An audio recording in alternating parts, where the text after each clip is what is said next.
대규모 자금 조달을 추진하고 있는 또 다른 기업, 포스코퓨처엠 역시 중대한 고비를 맞고 있습니다. 1조 1,000억 원 규모 유상증자 신고서에 대해서 금융감독원이 중점 심사 진행 상황을 오늘 회사 측에 전달합니다. 증권가에서는 일부 정정 요구가 나올 수는 있지만 통과 가능성이 비교적 높다고 보고 있습니다. 마켓 딥다이브 최민정 기자가 정리해드립니다. 포스코퓨처엠이 유상증자 증권신고서를 낸 지 열흘이 지났습니다. 이 조단위 유상증자에 나선 만큼 지난 14일 금융감독원은 포스코퓨처엠을 중점심사 대상에 올렸는데요. 취재 결과 오늘 대면 협의가 이루어지는 것으로 확인됐습니다. 업계 관계자와 이야기를 나눠봤는데요. 심사가 거의 마무리됐으며 오늘 대면 협의에 나설 가능성이 높다고 전했습니다. 이후 포스코퓨처엠은 신고서를 자진 정정하거나 또 금융감독원이 정정 제출을 요구할 수 있습니다. 중점심사에 해당하는 경우 금융감독원은 유상증자를 해야 했는지 또 그 과정에서 주주와 소통을 잘했는지 등을 집중적으로 심사하게 되는데요. 제출 일주일 이내에 집중 심사를 하고 최소 1회 이상 대면 협의를 진행합니다. 포스코퓨처엠 충분한 현금에도 불구하고 바로 유상증자 카드를 꺼냈던 한화 에어로스페이스와는 다르다는 평가를 받습니다. 캐나다 공장은 미국의 관세를 피할 수 있는 북미 전략 거점으로 활용할 수 있기 때문에 이 캐나다 전략 거점을 위한 자금으로 활용하겠다는 계획을 밝혔는데요. 실제 포스코퓨처엠의 작년 매출과 영업이익을 살펴보겠습니다. 얼마나 수익성이 높아졌는지 확인을 해볼까요? 영업이익과 매출액 각각 3조 7천억 원, 또 영업이익은 7억 원으로 집계가 됐습니다. 직전 같은 기관과 비교하면 매출액과 영업이익은 각각 22%, 또 98% 하락했는데요. 수익성 악화에 포스코퓨처엠이 유상증자를 결정한 겁니다. 지난 13일 이사회를 열었고 1조 1,000억 원 규모의 유상증자를 결의했습니다.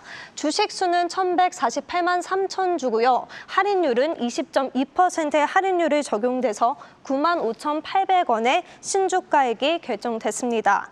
대주주인 포스코홀딩스가요 5,256억 원을 출자하기로 결정을 했고요. 또 시장 충격 최소화에 힘을 썼습니다. 조단위 유상증자를 냈던 다른 기업과 비교해서 이 모 회사가 자체적인 노력을 했다라는 평가를 받기도 합니다.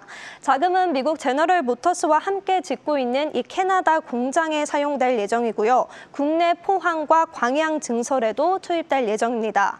특히 미국과 중국의 관세 전쟁이 벌어지는 가운데 흑연법인으로 이 중국의 의존도는 줄이고 미국 진출을 확대하는 겁니다. 미국의 관세를 피할 수 있으며 북미 전략 거점으로 탈중국 공급망에서 경쟁 우위를 확보하는 거죠. 유상증자는 지분 가치 희석 등으로 투자자에게 통상적으로 악재로 작용하는데요. 포스코퓨처엠 역시 유상증자 발표 이후 보시는 것처럼 주가가 15% 가까이 하락하며 역대 신저가를 기록했습니다. 증권가에서는 신조 발행에 따른 주가 희석을 반영해 목표 주가를 일제히 낮췄는데요. 하지만 이번 유상증자가 포스코퓨처엠에게는 최선책이라는 평가와 함께 중장기 경쟁력을 확보할 것이라는 평가를 받습니다. 증권업계 관계자와도 이야기를 나눠봤는데요. 전 세계 양극재 업체 중 탈중국 적격 소재에 가장 앞서 있다며 미국과 유럽 기업들의 탈중국 니즈가 커질수록 시장 지배력이 강화될 것으로 기대된다고 분석을 했습니다. 이번 유상증자로 신용등급 방어에도 나섭니다. 현재 포스코퓨처엠의 부채 비율 139%인데요. 이번 유상증자가 무난하게 성공된다면 부채 비율을 115%를 낮출 수 있는 겁니다.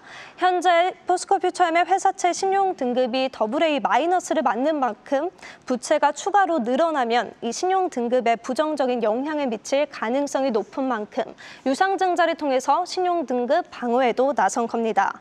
이번 유상증자를 통해서 포스코퓨처엠의 부채 비율을 낮출 수 있고요. 중장기 성장을 달성하겠다는 목표입니다. 포스코퓨처엠 자금 조달로 실적을 개선시킬 수 있을지 지켜볼 필요가 있습니다. 지금까지 마켓 딥다이브였습니다.